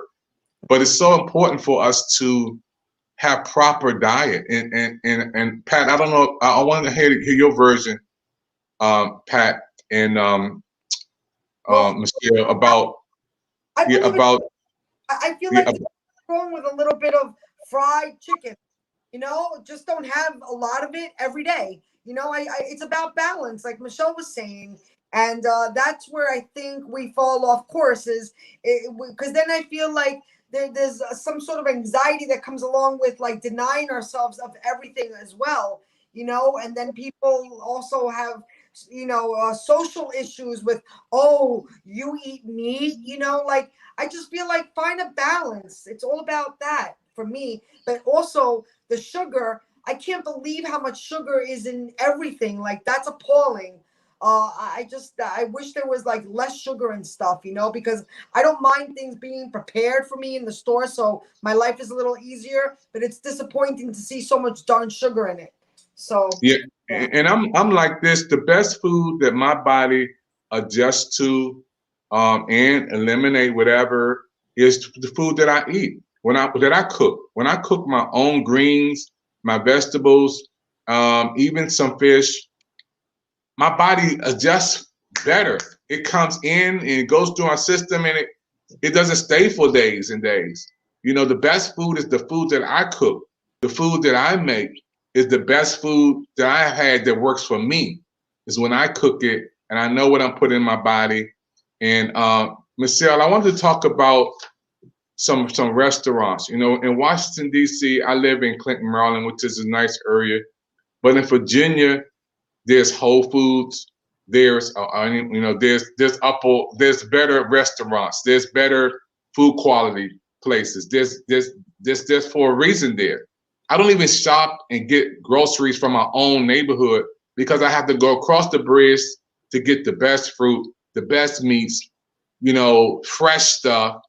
Why is that, Michelle? Why is it literally in our neighborhood? And when I say ours, you know what I'm talking about. Yes. Stuff that you shouldn't even be there. Stuff that shouldn't even be on the shelf to eat. Well, that's why they call a lot of poor communities or communities of color food deserts, because what they have is when you have pockets of poverty or pockets of poor people, they have the fast food chains and they're offering all these discounted meals that aren't good for the body. But at the same time, people that have limited incomes a lot of them can't shop at Whole Foods, or they can't shop at these really exclusive chains because their money won't stretch far enough for them to feed their whole family when they can go and get a dollar meal, or they can get a 32-ounce soda for $1. And the other part of it is education. My mother was a farm girl. I grew up eating vegetables. I know people, I've had people tell me, especially children, I don't like vegetables. And I asked them, well, why don't you like vegetables? Because it's not a chicken nugget, or I don't think it tastes good. It's like, have you ever had any? And then I'll make them some vegetables when they come to my house. And they're like, I like your vegetables. Mommy, can you make these vegetables for me at home? So it's all about how we educate our children. When they're young, if you're giving them vegetables, they're always going to eat vegetables. All my children eat vegetables. So again, it's what's in our community and what we feed them. But the other part of it is how they're programmed when they're on computers and even in our daily lives. Everybody knows what this symbol is. Everybody knows that symbol. All the kids know that symbol because they've made it their business to make sure that they have clients. It's not that it's a fault. It's the fact that we need to make sure that we regulate our children's diet and our own. We're a society that is dealing with an epidemic of obesity right now. And we're doing that, number one, because we've got COVID weight, but we also have that we're sedentary. It used to be where it was that thing that everybody went out and played. But these can hurt your health and it can help your health. So we have to make sure that we get outside, we get fresh air, we go for a walk. All those things are beneficial to us in our long term. I was an athlete. I played basketball. I played soccer, any kind of ball you name. I even boxed a little bit. So the thing about it is, as we get older, we get away from those physical activities. Well, those physical activities are what kept us young. My mother, she walked in her 70s and 80s. She would walk from our house and walk into town to go pay bills instead of paying it online. Unfortunately, the part of having automation is we don't do those things. So we have to get back to some of the basics. And some of the basics is you don't have to run 5,000 miles, but if you get up and walk for 15, 20 minutes, if you not only walk, and when you go to the grocery store, park your car at the end of the lot and walk back and forth. Every bit of exercise helps. My favorite is we need to drink water at least every other hour, 8 ounces. That will give you the minimum requirement, which is 64 ounces of water. We actually should have about 3 liters of water a day because it takes a whole liter of water just to run our lungs. The other part of it is when you sit in an office, get up for 5 minutes or just 2 minutes. Stretch, walk around, stretch your arms out.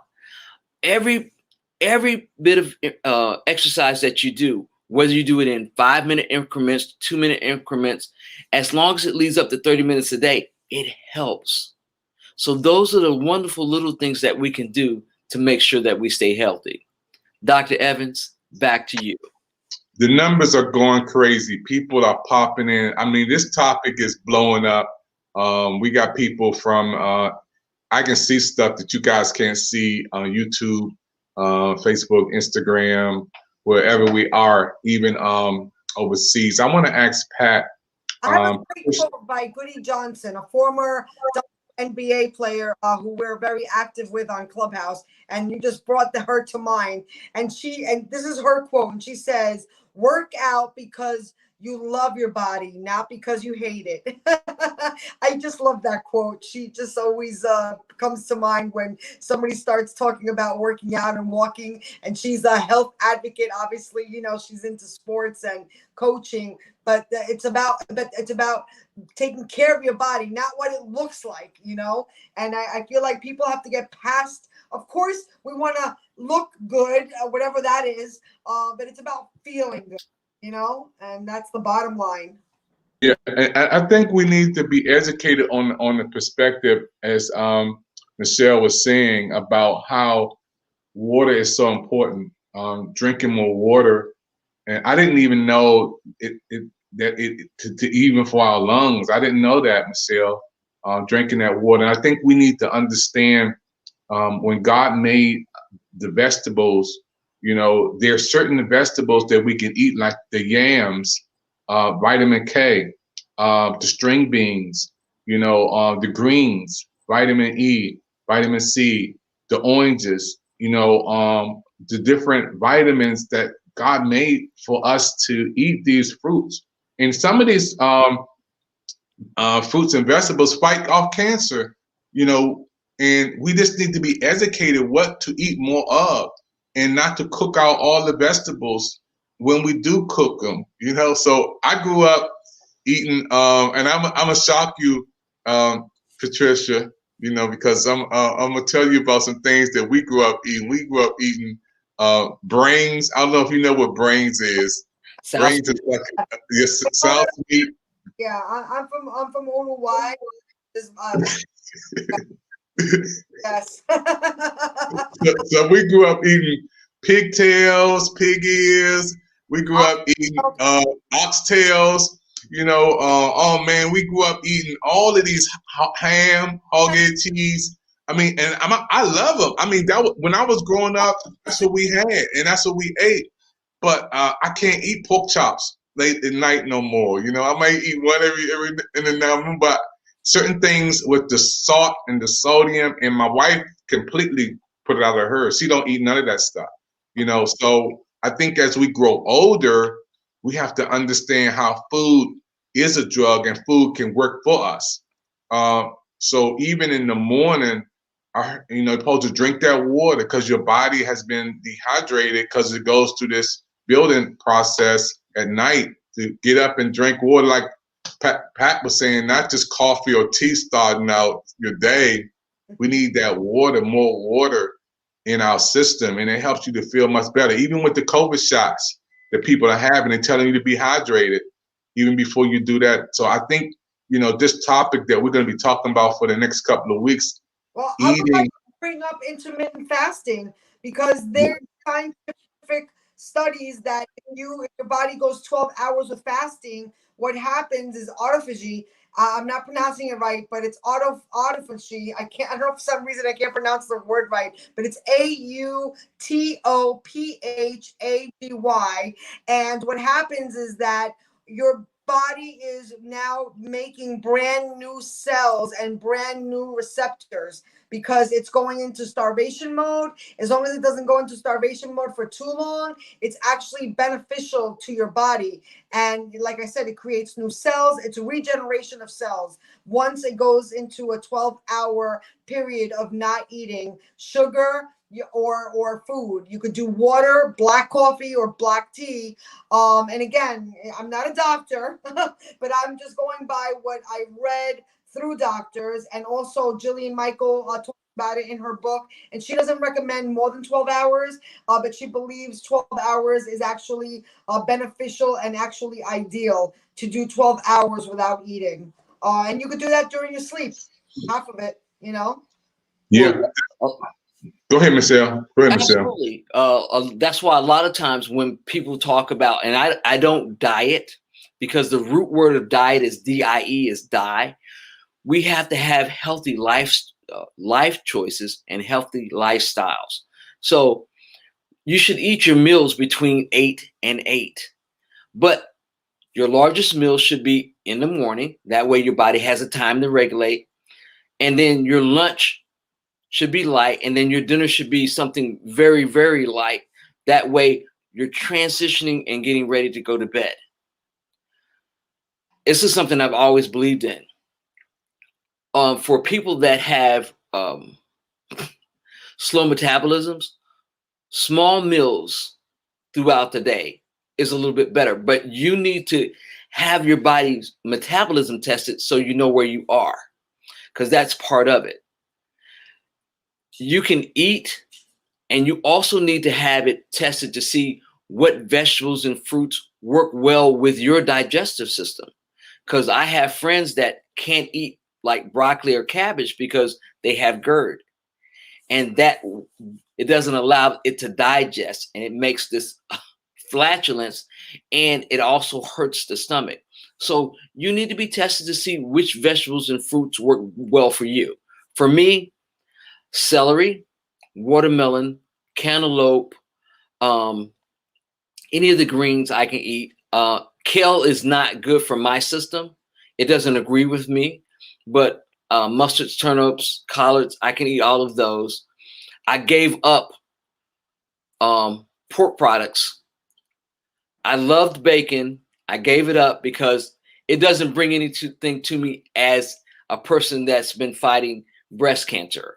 Now, I also have sarcoidosis in my lungs, and which is why I have to stay hydrated. I literally have to drink water all the time because my lungs, let me say it like this.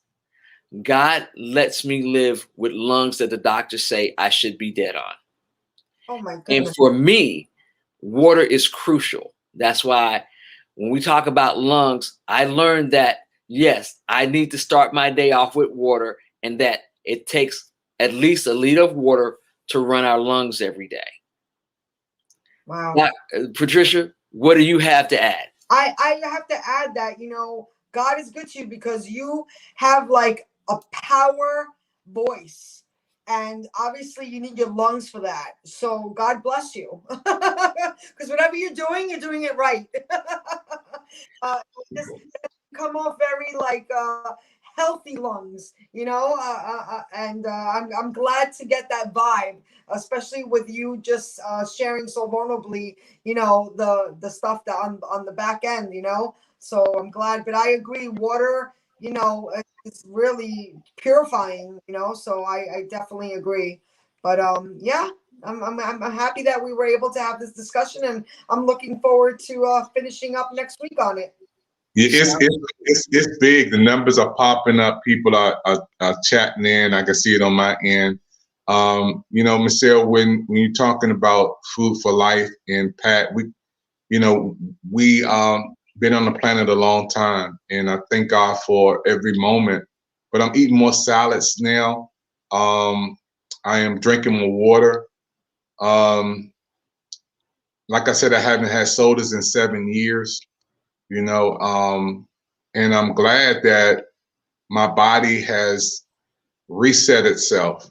You know, and I was blessed for one of our customers from the PIC TV network to send me a cake from Hawaii yesterday, a cake from Hawaii, a lemon cake, and it was so good. I couldn't eat a lot, but it was good. All the way from Hawaii, she sent the lemon cake. Thank you, Mary, if you're watching, all the way from Hawaii, and you know, it was beautiful, but I couldn't eat all of it. You know, I enjoyed some of it, but I can't do like I used to do when I was 30 years old, early 40s, because you have to grow in wisdom and grace and to understand what we eat. And some people can't drink milk, lactose reasons, or some. I think Steve Harvey said he don't drink milk at all. They said, what about baby milk? He said, so that's for baby cows. He don't drink milk at all. You know, some people just don't. But I think our next generation, Pat and Michelle, they're pretty.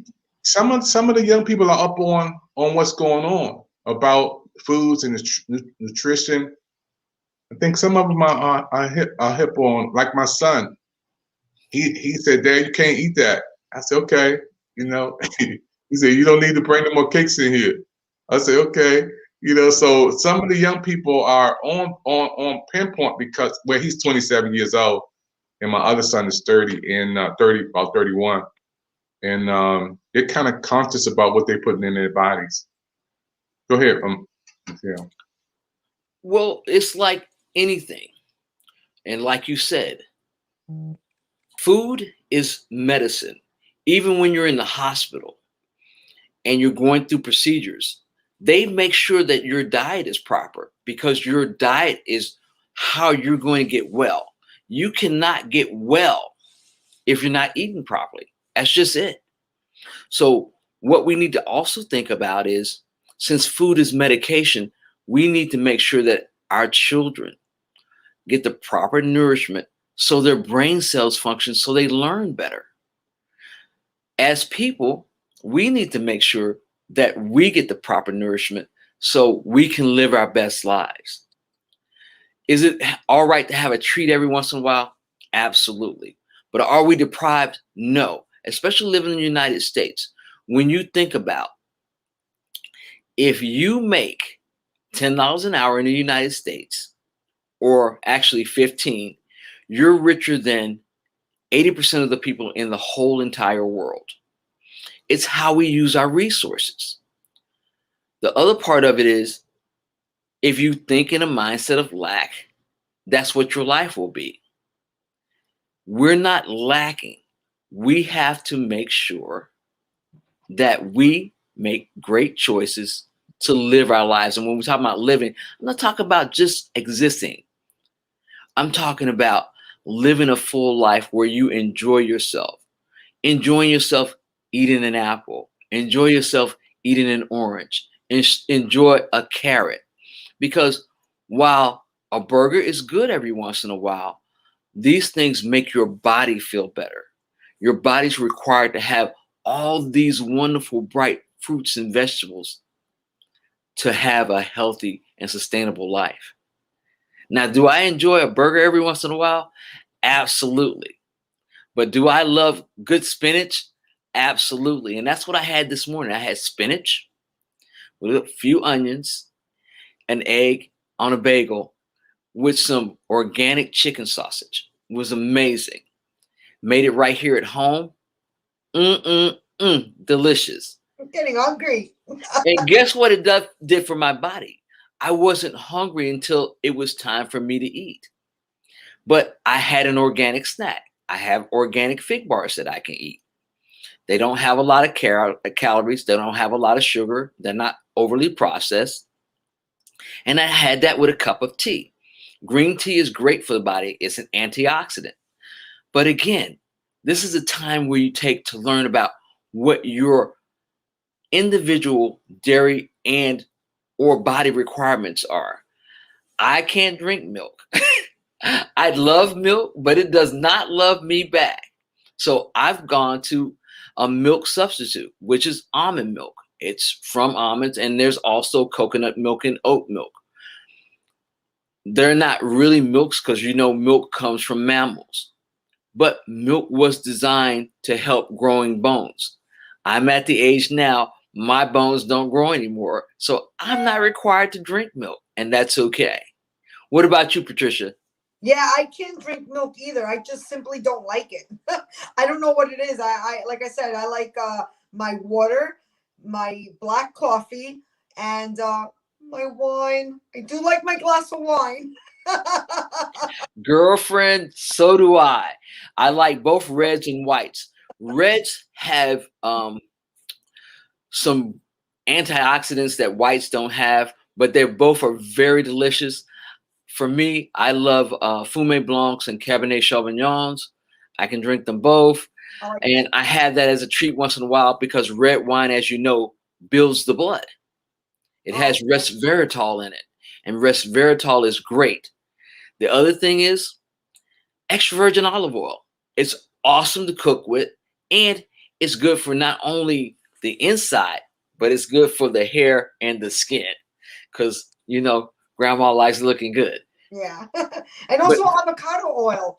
Yes. My daughter is vegan, and she's really like, I feel like I wish she could just have a little something, like have an egg every now and then, but no, she's not having it. But she cooks a lot with the coconut oil, the avocado oil, the grapeseed oil. You know, she plays with all this stuff. It's really beautiful to see her embrace this new lifestyle, like David was saying, the younger generation, and my other daughter too. But it's beautiful, you know. It's funny because like I'm guilty that when they were younger, I definitely was the let's drive through McDonald's.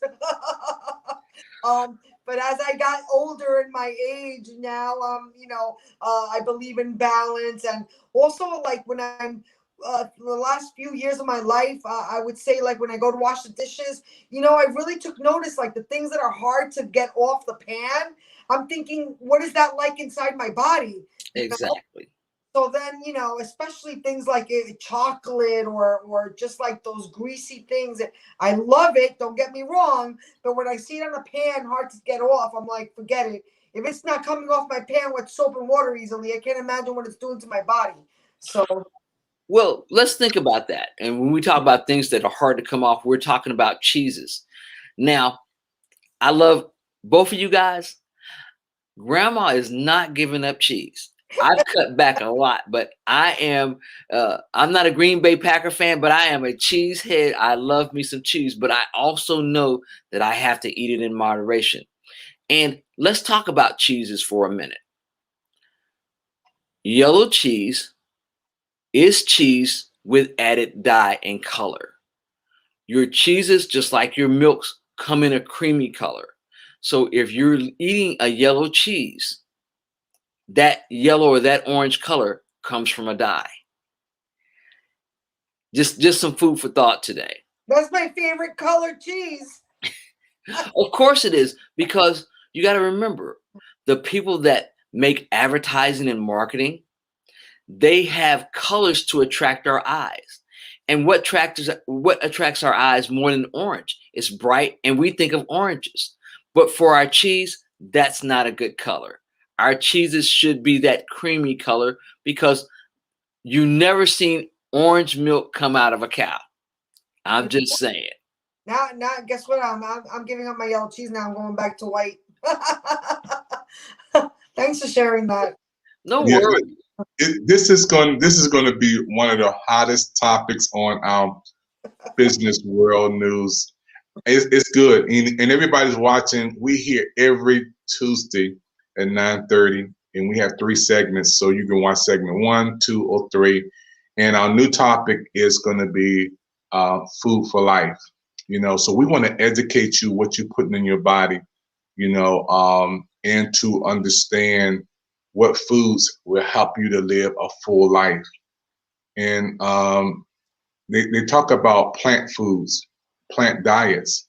My doctor talked about that, plant-based diets, and foods that we can eat that will help us to our eyes, the carrots that we have, how to fix the vegetables and not cook all of the vegetables out of them.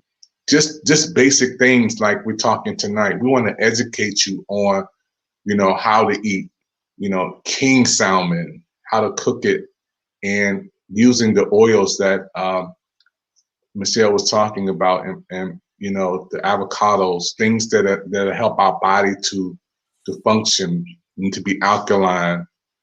So this is going to be so awesome. We welcome you guys to chat in. If you'd like to be a part of our panel, all you have to do is to call Michelle. She's our PR person, and that's our call-in line. Want to be a part of our lineup. We'd love to have you on, especially talking about food. Maybe you have a testimony about how your diet has changed your life. We want to hear from you. You can join the show. I got 2 soldiers right here. They won't let me go down. I mean, Michelle will be with me. But Michelle, you know what I think would be great to talk about? Those spices, because we know that certain spices are good for certain things. So I would love to talk on that and get a little education before I come back. Sounds good. Well, let's start with turmeric. It's one of those antioxidant spices that helps the lungs. Also, if you had a little cough and you have a little turmeric in your tea at night, that will help quell some of that coughing. Of course, garlic, amazing, anti-inflammatory, great on everything, hard on the breath, but we don't have to worry about this in the COVID days because we're all wearing masks anyway. So eat the garlic. Onions are great for you. And then there are so many wonderful spice blends.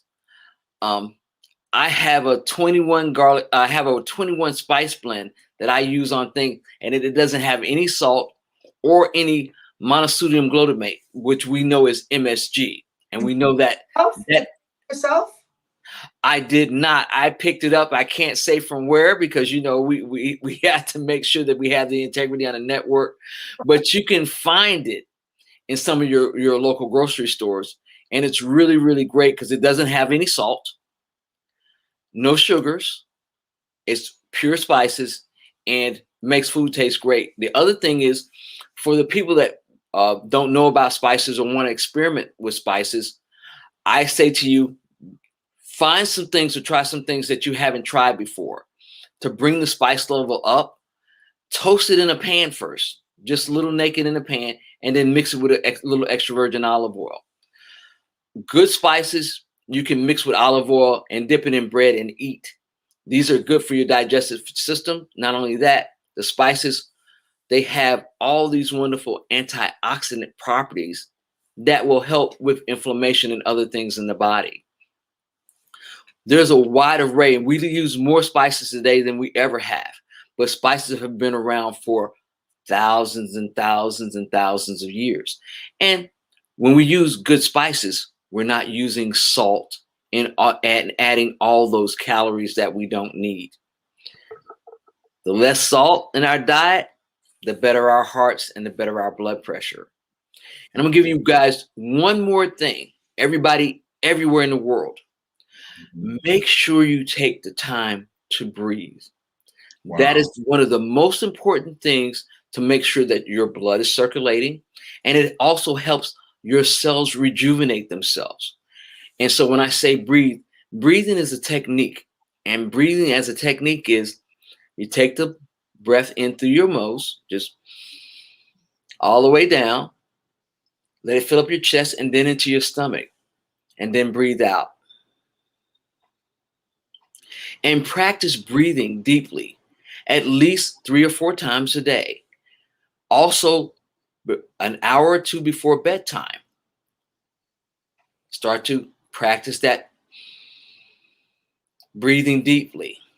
You'd be surprised at how well you enunciate your words and how much your speech will clear up if you just take the time to breathe. The power of the pause is everything. When we're breathing and we're not hurrying to talk or hurrying to speak, our speech is a lot more clear.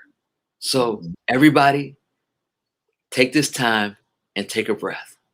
I'm Michelle, the computer lady, and back to you, Dr. Evans. Wow, this has been one of the greatest segments we had. This is segment number 3, and I'm telling you, those of you who are watching, you don't want to miss our segment next week coming up, and we have a brand new topic. We're going to be talking about food, healthcare, and eating foods for life. I want to live a full life, and I have to eat for life, not just life for food.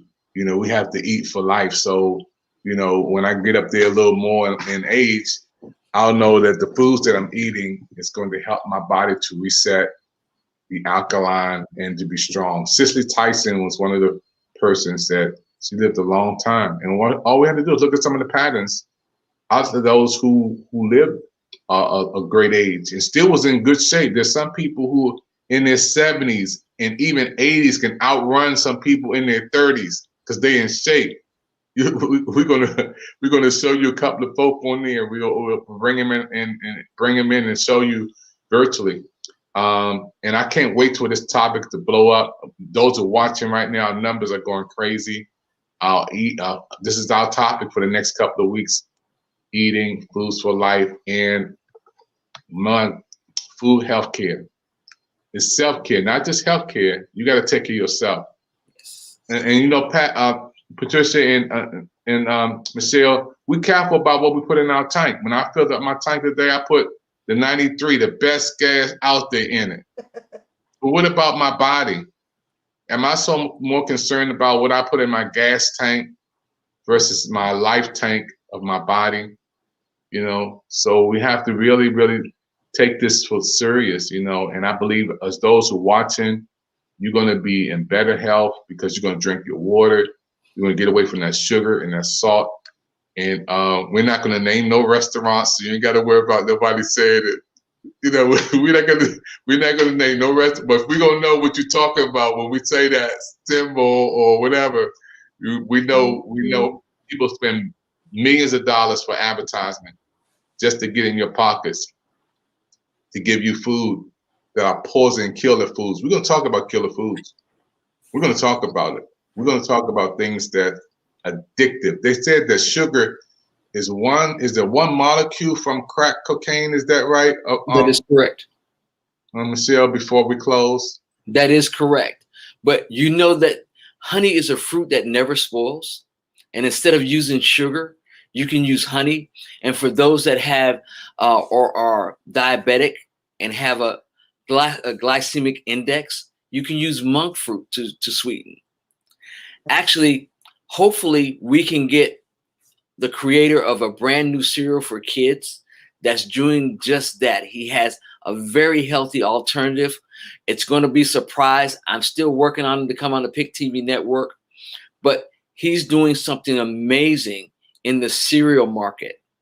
A brand new cereal for kids by a brand new developer, and it's a healthy alternative. And we'll talk about that real soon. Again, though, honey, and not just honey, you want it wild and unfiltered, grown in your region, because it does a couple of things.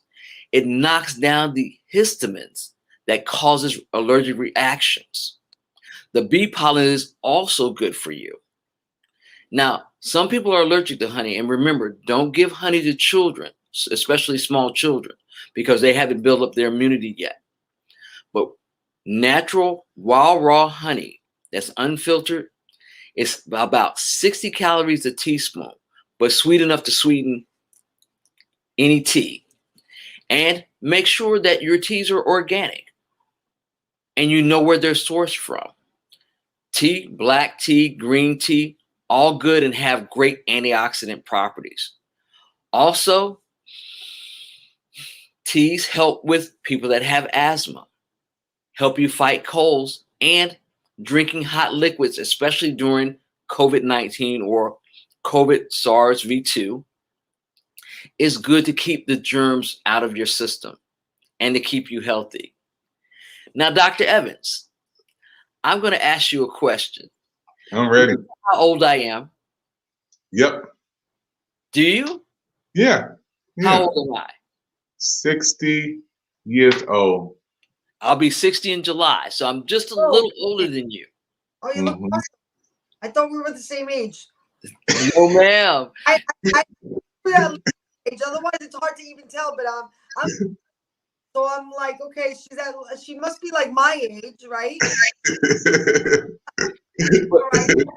Part of that is my mother always fed us vegetables, and I eat every vegetable, with the exception of one.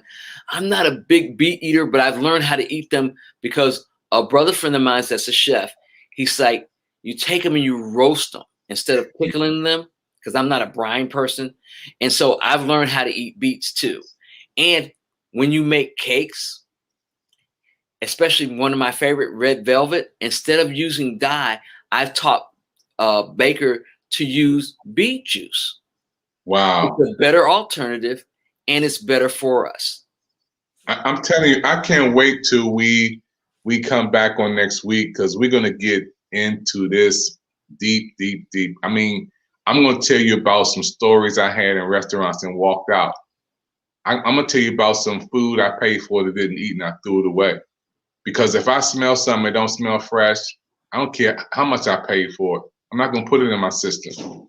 You know, so information that we're sharing on this subject is just big, huge, and I'm excited about it. We got to go, y'all. Hey, don't forget, stay tuned for more on our PIC TV network, our Business World channel, and we're so happy for all of you who've been watching. Thank you for your time. Thank you. Bye-bye. Have a wonderful day, and be safe, everybody. Until we meet again. Thank you.